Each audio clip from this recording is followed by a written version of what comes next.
नमस्कार साथियों, मैं SC Sharma healing touch acupressure की ओर से आपका हार्दिक स्वागत करता हूं। दिनांक 31 जनवरी 2024 को एम्स के जवाहरलाल नेहरू ऑडिटोरियम में वर्ल्ड एपिलेप्सी डे मनाया गया। इस अवसर पर एक पब्लिक लेक्चर और पैनल डिस्कशन के माध्यम से लोगों को एपिलेप्सी के बारे में यानी मिर्गी के बारे में जानकारी दी गई।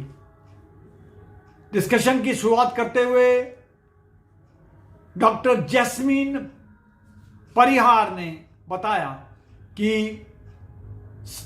मिर्गी को सीजर्स, फिट्स, जल की कैंच या चमकी भी कहते हैं। ये एक तरह से जर्क सा होता है जो हमारे शरीर में हो जाता है। कई बार ये पूरे शरीर में होता है, कई बार ये आधे शरीर में होता है, जिससे हमारे जिस तरफ हो रहा है हमारी आंखें, हमारा फेस एक तरह से लटक सा जाता है, यानी उसमें बेहोशी सी आ जाती है। सीजर में आमतौर पे ब्रेन सेल्स या न्यूरॉन्स जो है इसकी एबनॉर्मल एक्टिविटी हो जाती है, जिस कारण सीजर्स होता है या झटका हो जाता है। जब यही फिट्स बार बार आते हैं यानी अनप्रोवोक्ड सीजर्स होते हैं, इसे हम मिर्गी कहते हैं, एपिलेप्सी कहते हैं। करीब 1000 लोगों में 4 से 5 लोगों को मिर्गी के दौरे पड़ते हैं और मिर्गी के दौरान ये डॉक्टर्स ये जानने की कोशिश करते हैं कि ये ब्रेन के किस भाग से ये ओरिजिनेट कर रहे हैं। मिर्गी का इलाज में आमतौर पे 70% लोगों को दवा से ही आराम मिल जाता है। यह दवा आपको रोज लेनी पड़ती है, क्योंकि कभी भी अगर दवा छूट जाएगी तो उसका असर दूसरे दिन फिर दौरे पड़ने लगेंगे। 30% केसेस में मरीजों को दवाई लेने के बाद भी दौरे पड़ते रहते हैं और यह पाया गया कि ऐसे केसेस में प्रॉपर डाइट जो है थेरेपी लेनी पड़ती है, उससे फायदा होता है, या फिर आखिरी में सर्जिकल इंटरवेंशन की भी जरूरत पड़ सकती है।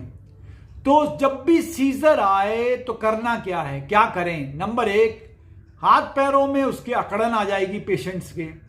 हो सकता है कि पेशाब छूट जाए तो उसे कपड़े ढीले कर दें, अगर टाई पहनी है तो टाई उतार दें, और जिसको भी सीजर आया है, बच्चा या बड़ा, उसको एक करवट पर लिटाएं।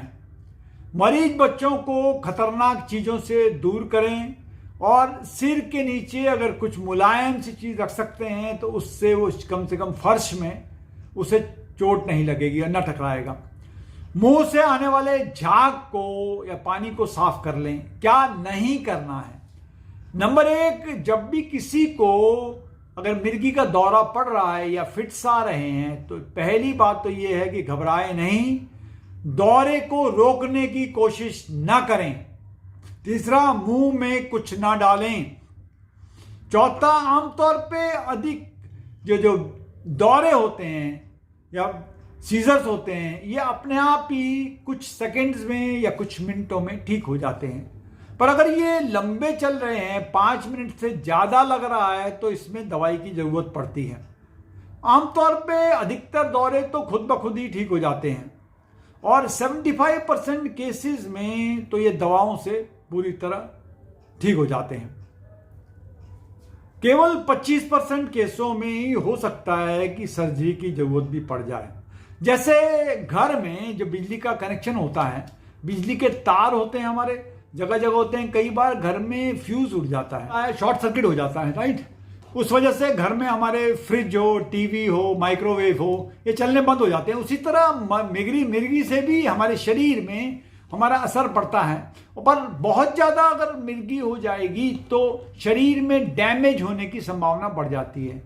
तो अगर पेशेंट, अगर बच्चा है मिर्गी का पेशेंट, तो वो स्कूल जा सकता है, स्कूल जाने में कोई समस्या नहीं है। बस उसके टीचर को बता के रखना होगा कि ये एपिलेप्सी का पेशेंट है, मिर्गी का पेशेंट है, और उन्हें खतरनाक चीजों से अवॉइड करना है। जैसे ड्राइविंग में अवॉइड करें, ड्राइविंग है, स्विमिंग है, या कोई भी एडवेंचर एक्टिविटी ना करे या साइकिलिंग ना करें की संभावना बढ़ जाती है। मिर्गी के कारण क्या होते हैं? मिर्गी कारण नंबर 1 तो कई बार हेड इंजरी हो जाती है और ये ट्रैफिक एक्सीडेंट से भी हो सकती है। और जब डिलीवरी होती है उस समय बच्चे को प्रॉपर ऑक्सीजन नहीं मिलने के कारण भी एपिलेप्सी हो सकती है। न्यूरोसिस में कई बार टीबी की वजह से जो गांठें होती है, इन्फेक्शंस होते हैं, न्यूरो की जो गांठें हैं वो दिमाग में कई बार कीड़े होते हैं ना, उनकी गांठें हो जाती हैं, उससे भी संभावना बढ़ जाती है। पर 70 से 80% जो कारण होते हैं वो यही कारण होते हैं मिर्गी के। प्रिवेंशन क्या है? जो भी आप खाएं उसे अच्छी तरह धो के खाएं, फल हो सब्जियां हो अच्छी तरह धो लें, नींद पूरी लें, समय पे दवाइयां लें और बार बार डॉक्टर को दिखाते रहें।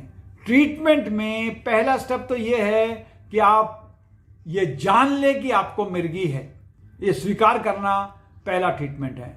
उसके बाद उसका ट्रीटमेंट करवाते रहें। हमें इस दौरान एक एपिलेप्सी पेशेंट श्री विनय जानी से मिलने का मौका मिला, जो अल्ट्रा साइकिलिस्ट हैं, लंबी जो साइकिल यात्राएं कर चुके हैं, यानी 200-300 किलोमीटर तो वो 7 बार कर चुके हैं, 400 और 600 किलोमीटर वो 4 बार कर चुके हैं, 1000 किलोमीटर का साइकिलिंग वो 1 बार कर चुके हैं, 5 बार हाफ मैराथन में भाग लिया है और 1 बार जो मैराथन है 42 किलोमीटर्स की उसमें भी ये भाग ले चुके हैं।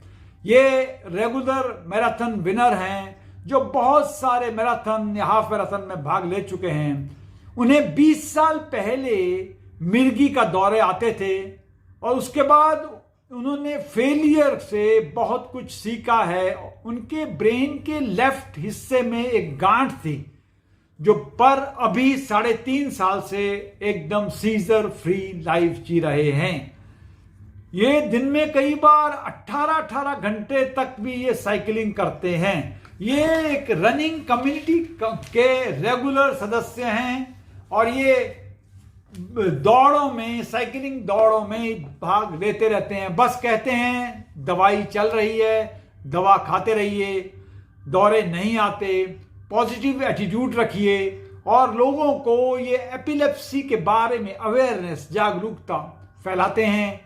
उसके लिए इंपॉर्टेंट काम ये है, ये ब्लॉग लिखते हैं, न्यूज़पेपर में आर्टिकल लिखते हैं, जगह जगह जाकर एपिलेप्सी के बारे में बताते हैं। इनका कहना यह है, we have to talk about epilepsy, हम सब मिर्गी की आवाज बने। इंपॉर्टेंट बात यह है कि एपिलेप्सी के दौरों में 70% जो है दवा से ठीक हो जाते हैं, 15 से 20% ये ठीक नहीं हो पाते हैं, उन्हें डाइट से कंट्रोल किया जा सकता है या सर्जिकल इंटरवेंशन से ठीक किया जा सकता है।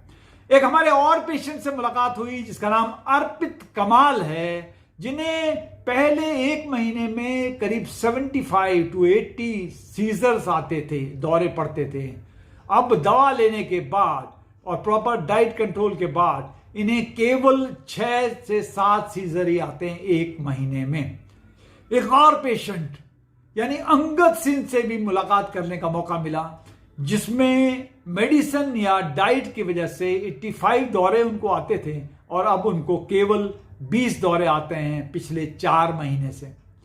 देखिए, ध्यान देना एक इंपॉर्टेंट बात यह है कि समय पे दवा ले लें, प्रॉपर डाइट लें, प्रॉपर पूरी नींद लें, स्वस्थ नींद लें तो आपको सीजर नहीं आएंगे। क्योंकि कई सीजर तो सेल्फ लिमिटिंग होते हैं, अपने आप ही लिमिट कर जाते हैं, पर कई सीजर के लिए जीवन भर दवा लेनी पड़ती है। अगर लो ब्लड प्रेशर हो गया है तो पेशेंट को लिटा दें और उनके पैर ऊपर रखें ताकि जो ब्लड फ्लो है नॉन वाइटल ऑर्गन से वाइटल ऑर्गन की तरफ आ जाए। उन्हें सीजर्स में काफी फायदा मिलता है। हाई ब्लड प्रेशर होने पे या हेमाटोमा होने पर पेशेंट के अंदर जो खून का जो है रिसाव हो जाता है कई बार ब्रेन में, उससे भी एपिलेप्सी होने की संभावना बढ़ जाती है। एपिलेप्सी में हमें केयर करना है डाइट के बारे में, जितना लेस कार्बोहाइड्रेट हो सकता है उतना खाएं, क्योंकि उससे सीजर्स भी कम आएंगे। मिर्गी के कारण बच्चों में, युवाओं में या एडल्ट्स में अलग अलग होते हैं। पोस्ट 60 इयर्स में कारण जो है कई बार ड्रग्स विड्रॉल का कारण हो जाता है, यानी समय पे दवा नहीं खाते, फीवर्स हो जाए, अल्कोहल हो या नींद पूरी न होना हो, इसकी वजह से भी, एक्सीडेंट होने की वजह से भी दौरे पड़ जाते हैं। How to manage epilepsy?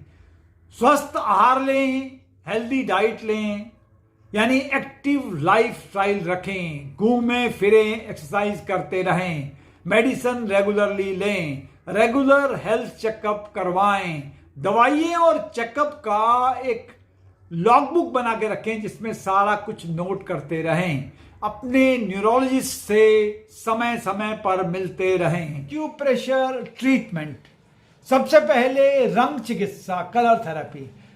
Colour therapy में हमें सबसे पहले वो लगाना है, एक पिंक कलर लगाना है थंब में, देखिएगा थंब के बीचों बीच यहां पर पिंक कलर लगाना है। उसके बाद हमें रिंग फिंगर में हमें यहां पर ऑरेंज कलर लगाना है। याद रखिएगा रंग दिन में ज्यादा काम करते हैं, इसलिए ये रंग रोज लगाने हैं।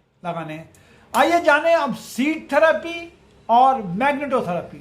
सबसे पहले अगर दिन में सीजर्स आ रहे हैं या दौरे पड़ रहे हैं तो हमें यूरिनरी ब्लैडर नंबर 62 लगाना है। ये यूरिनरी ब्लैडर नंबर 62 यहां पर है, देखिएगा यूरिनरी ब्लैडर नंबर 62 यहां पर लगाना है। सारे पॉइंट हमको सेडेट करने हैं या मेथी का दाना लगाएंगे तो भी अच्छा रहेगा। अगर हमें सीजर्स दौरे रात को आते हैं तो सबसे पहले H3 लगाना होगा। H3 ये पॉइंट है, देखिएगा ये वाला पॉइंट है H3, यहां लगाना पड़ेगा। उसके बाद LU7 ये वाला पॉइंट है, देखिए ये वाला पॉइंट है LU7 लगा दें। उसके बाद K6 लगाना है, K6 ये वाला पॉइंट है, ये देखिए दूसरी उंगली में K6 ये वाला पॉइंट है। उसके बाद ST40 लगाइएगा, ST40 ये देखिए ये वाला पॉइंट है, ये वाला पॉइंट ST40 है, ST40 वाला पॉइंट लगाइए। K1 लगाना है, K1 यहां लगाइएगा, ये वाला पॉइंट है। उसके बाद SI3 ये वाला पॉइंट है, स्मॉल इंटेस्टाइन 3। याद रखिए ये सारे पॉइंट सेडेट करने हैं। अगर मैग्नेट नहीं है तो इन सारे पॉइंट पर आप मेथी दाना या साबुत मूंग का दाना लगा सकते हैं। इससे आपके एपिलेप्सी में आपको बहुत फायदा होगा। आज के लिए इतना ही। अगले एपिसोड में फिर हम नई समस्याएं, नया समाधान लेकर आपके सामने प्रस्तुत होंगे। तब तक के लिए नमस्कार, टेक केयर।